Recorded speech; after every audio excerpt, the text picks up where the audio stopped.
Hi, I'm Julia Kirby. I'm one of the editors of Harvard Business Review. I'm happy to have in the studio today Sheila Heen. She's an author I've had the pleasure to work with recently. She and Doug Stone have a book out. It's called Thanks for the Feedback, The Science and Art of Receiving Feedback Well. They also have an article in Harvard Business Review called Find the Coaching in Criticism. Sheila, thanks for joining us. Absolutely, thanks for having me. So we all know that feedback is so important to our ability to get better, and yet it seems like in so many of the organizations that we work in, the feedback system is really broken. Yeah. But you have a kind of an interesting angle on this problem. You say that maybe we've been attacking the wrong side of that equation. Yeah, I think so. So over the last 10 or 15 years, we've been working with organizations all over the world in all different industries, and every single one of them struggles with performance conversations.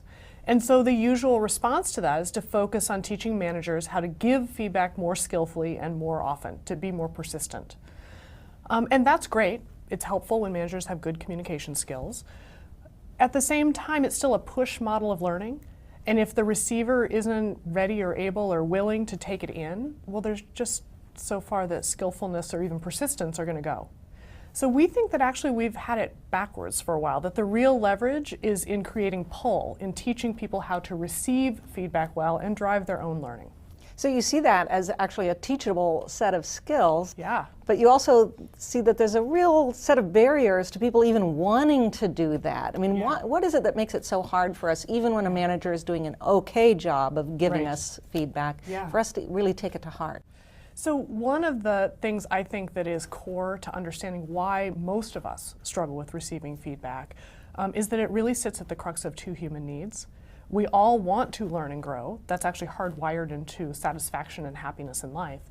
But at the same time, we also want to be accepted and respected the way that we are now. And feedback sits right at that junction. And so we have reactions when we get feedback. And we've really taken a close look at the kinds of reactions we have and seen that there are really three kinds of reactions. We call them the three triggers: truth triggers, relationship triggers, and identity triggers. And I think of them as correlating with the challenge to see, the challenge of we, and the challenge of me. So let's hear about those triggers. The first one, that challenge of see, or a truth trigger. What's going on there? Well, it's actually really hard to see yourself. The one person I can't see in this interview is actually me. You're doing a nice job, by the way.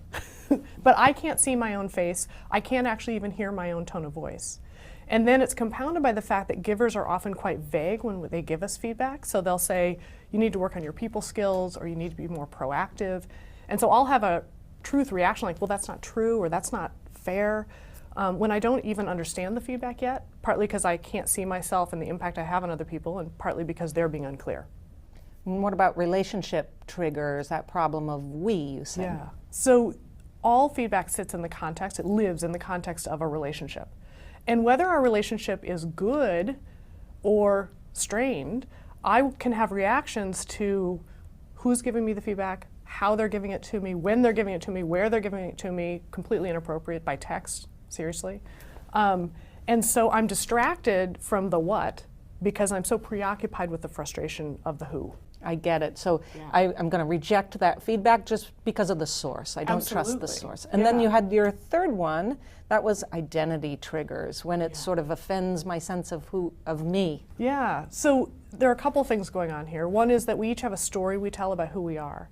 And we're going to be more sensitive to the qualities that we hold dearest, right? So I think of myself as fair and having good judgment.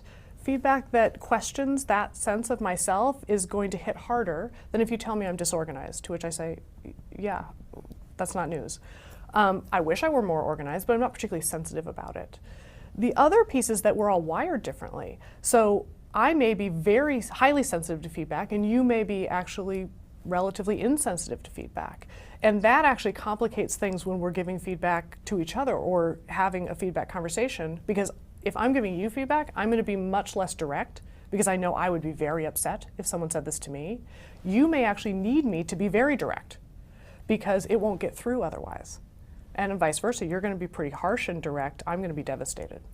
So that actually complicates feedback in organizations as well as simply making it more complicated for each of us individually. So a big part of learning to receive feedback well is, first of all, just even being aware that these triggers are happening to us. But in the article in HBR, you also kind of lay out these great pieces of advice, 6 of them you offer. We don't have time to go through all 6, so I'm just going to zero in on one, I think, and that's this advice to ask for just one thing. Yeah. So often when we want feedback, we'll go to people and say, so do you have any feedback for me? That's a big ask, and it's not even clear how honest I want you to be. But if I go to you and I say, hey, by the way, as we're turning the corner to work on the next project, what's one thing I could do differently that would really help, that would really improve our ability to work well together? Off the top of your head, you probably do have one thing for me, and it will be very concrete and very specific. Too often we wait till the end of the year to have one big feedback conversation, or we do a 360 and we get a 20-page report, and it's too overwhelming. If we just went more frequently to various people and said, hey, do you have one thing that I can work on in the next 30 days or 60 days, you would accelerate your learning exponentially. Okay, we're going to leave you with that. Thank you, Sheila, for coming, and a little bit of feedback for you. Well done. Thank you.